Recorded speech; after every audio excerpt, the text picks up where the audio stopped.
আলাইকুম। সবাই কেমন আছেন? আশা করি সবাই খুব ভালো আছেন। আমিও ভালো আছি। বরাবরের মতো আবারও হাজির হয়ে গিয়েছি নতুন একটি রেসিপি নিয়ে। আজকে আমি আপনাদের সাথে শেয়ার করব এগ মাসালা কারি। তো চলুন দেখে নিন কীভাবে তৈরি করছি এই এগ মাসালা কারি। 4টি ডিম সিদ্ধ করে নিয়েছি। এখন এখানে দিয়ে দিচ্ছি সামান্য পরিমাণে লবণ, আর দিয়ে দিব সামান্য পরিমাণে হলুদের গুঁড়া দিয়ে ভালোভাবে মেখে নিচ্ছি। এবার এই ডিমটা আমি হালকা ভাজা ভাজা করে নেব। তো আমি ডিমগুলোকে হালকা ভাজা ভাজা করে নিয়েছি। এখন চলে যাচ্ছি মূল রেসিপিতে। চুলা প্যান বসিয়ে দিয়েছি, দিয়ে দিয়েছি তেল। তেলটা গরম হয়ে গিয়েছে, দিয়ে দিচ্ছি পেঁয়াজ কুচি,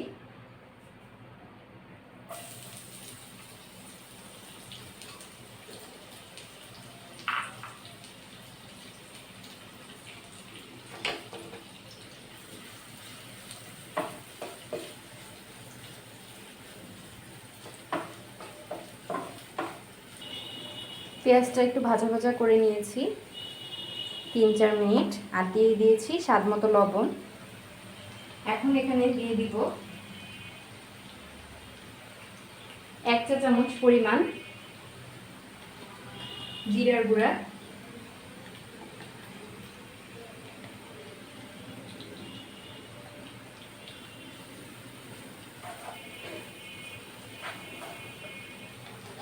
দিয়ে দিচ্ছি 1 চিমটি পরিমাণ হলুদের গুঁড়া,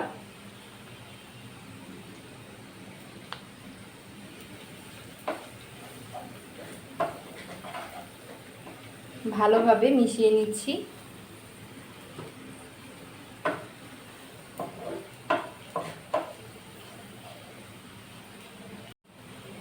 এখন এখানে দিয়ে দিচ্ছি 1 টেবিল চামচ পরিমাণ আদা বাটা,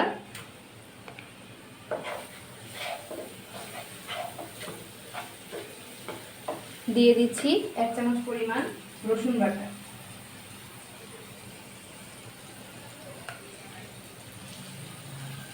এবার সবগুলো উপকরণ একসাথে ভালোভাবে নেড়েচেড়ে মিশিয়ে নিচ্ছি, আর মশলাটা ভালোভাবে কষিয়ে নিব।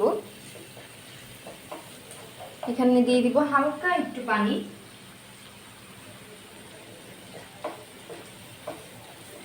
যাতে মশলাটা লেগে না যায়।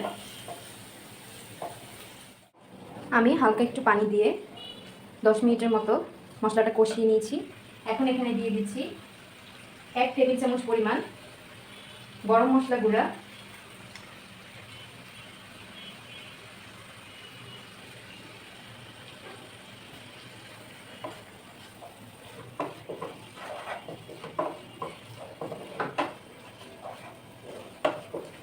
আর দিয়ে দিচ্ছি 1 চা চামচ পরিমাণ ধনিয়া গুঁড়া।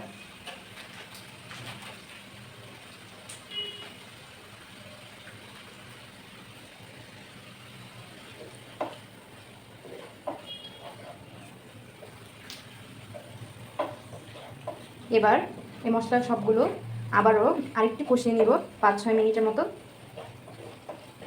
এখানে আমি দিয়ে দিচ্ছি আমার ভেজে রাখা ডিমগুলো।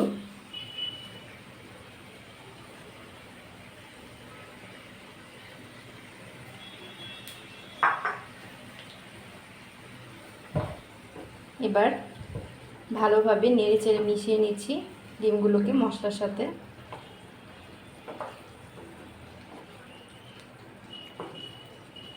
এখন এটা ঢেকে দিব আমি 10 মিনিটের জন্য। 10 মিনিট পর ফিরে আসলাম। তো এখন এখানে দিয়ে দিচ্ছি 3 টেবিল চামচ পরিমাণ টক দই,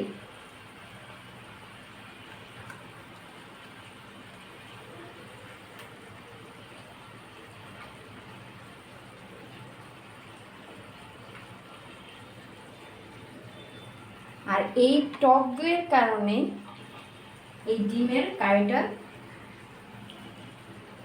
অনেক ভালো লাগবে খেতে।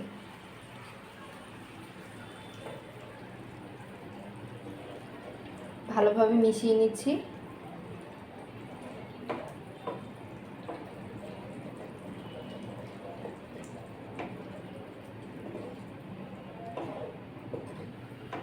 চুলার আঁচটা একটু বাড়িয়ে দিব, লো হিটে ছিল, মিডিয়াম হিটে দিয়ে দিচ্ছি।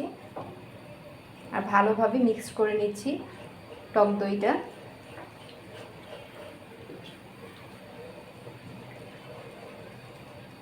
আমি এখানে দিয়ে দিচ্ছি 4-5টা কাঁচামরিচ। কাঁচামরিচগুলো আমি এইভাবে করে কেটে নিয়েছি, কারণ আমি এখানে কোনো শুকনো মরিচ ব্যবহার করিনি।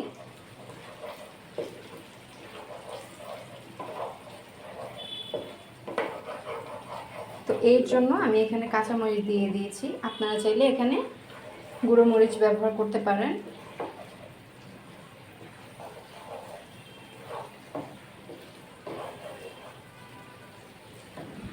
কাঁচামরিচ দেওয়াতে ফ্লেভারটাও সুন্দর হয়, আপনার দেখতেও অনেকটা ভালো লাগে। এখন আমি এখানে দিয়ে দিব বেরেস্তা। বেরেস্তাটা আমি আগেই ভেজে রেখেছি, এটা এখন দিয়ে দিচ্ছি।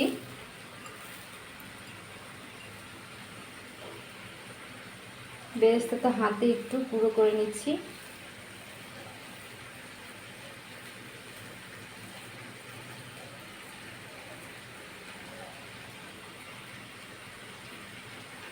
এতে করে এই ডিমের এই কারিটা অসাধারণ লাগবে। আর বেরেস্তাটা ভালোভাবে মিশিয়ে নিয়েছি। এখন এখানে দিয়ে দিচ্ছি ধনেপাতা।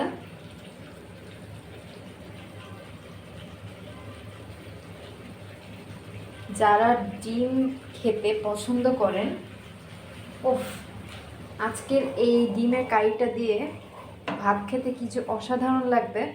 আর তাদের খুবই পছন্দ হবে এইভাবে ডিমের এই রেসিপিটি, আশা করছি।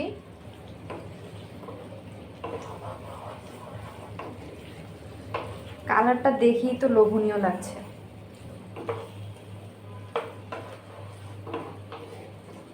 আমার রান্না হয়ে গিয়েছে, দেখুন তেলটা উপরে ভেসে উঠেছে।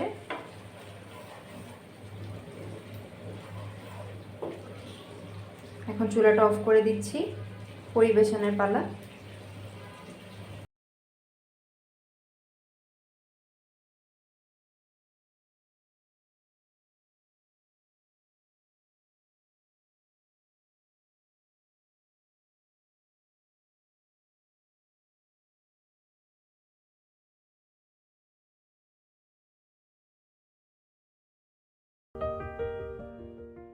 আশা করছি আমার আজকের এই রেসিপিটি আপনাদের সকলের কাছে খুবই ভালো লাগবে, কারণ আমি চেষ্টা করেছি খুব অল্প কিছু উপকরণে খুব অল্প সময়ে দারুণ একটি রেসিপি তৈরি করে দেখানোর জন্য।